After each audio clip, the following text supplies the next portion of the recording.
everybody, it's Mike with On Point Preparedness. So I took my family on a vacation to Disney World recently, and I can already hear a lot of you saying it. How in the world could you let your kids watch Disney films, let alone take them to Disney World, considering the use of dark theatrics in their films, subliminal messaging, and occasional use of occult symbolism? And trust me, I get it. Don't give me too much grief, but sometimes a guy just has to fold. But anyways, in the spirit of talking about Disney, I wanted to show you some just absolutely blatant satanic symbolism that they have in one of their videos. See, before we went, my wife wanted to acquaint my daughter with some of the princesses so she knew who they were.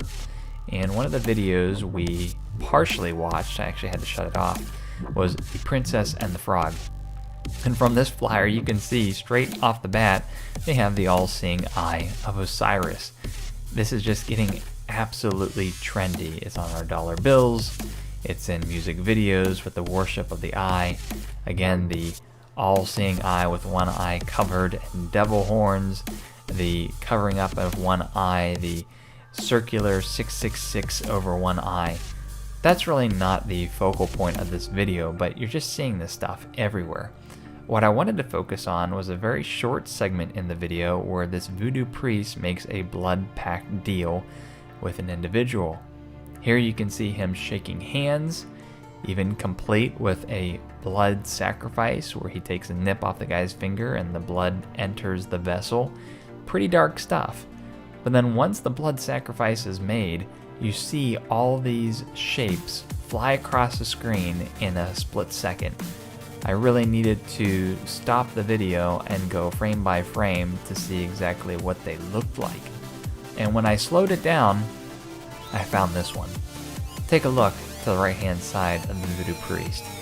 That is a very unique symbol that is used not only in voodoo, but in Kabbalism, Jewish Kabbalism, again, a satanic practice, and also in direct worship to Satan. So in voodoo magic, this symbol stands for the deity named Ayazan, which is the spirit that's in charge of priestly knowledge and magical worship. But the symbol has been repurposed several times throughout the years, and it has much older origins. If you do some research, you'll find that this symbol was also used to worship the demon called Azazel, which is sometimes synonymous with Satan. The term comes from Leviticus, and the Hebrew translation means scapegoat, so worship of the scapegoat. But even more interestingly than that, this symbol directly correlates with the Jewish Kabbalah planetary seal of Saturn. Now when you start to dissect this image and you break it down, it makes the Roman numerals IXXI. And the Roman numerals fit perfectly within a three-dimensional black cube, which, just by coincidence, happens to also be representative of Saturn worship. You can also see these black cube structures in Australia, Denmark, Manhattan, Santa Ana, even the black cube of Mecca, or here in the States, an inverted black cube which serves as a waterfall at the One World Trade Center. It's all completely linked. Even old Jesuit rings of the Catholic Order have had the IXXI symbolism in it. Now, IXXI in Roman numerals stands for 9/11. You think it's all connected? I do. Can't be coincidence.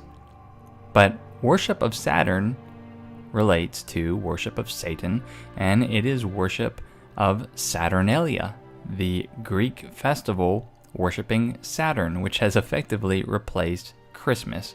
Look it up if you haven't already done so. If you look at the Freemason compass, as well as the two pillars that surround it, Boaz and Yahim, it also makes this IXXI pattern.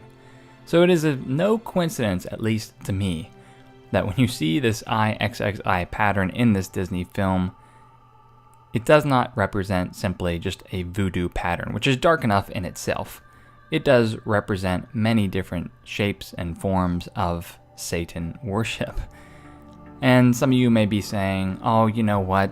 It was voodoo, so Of course they're going to have some voodoo symbols in it. How can you really blame Disney?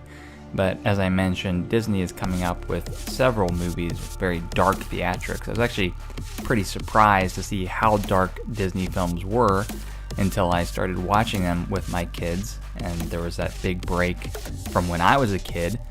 And in that interim period, I just really didn't know how dark they were, and they were actually scaring my kid. And so Maleficent is another one.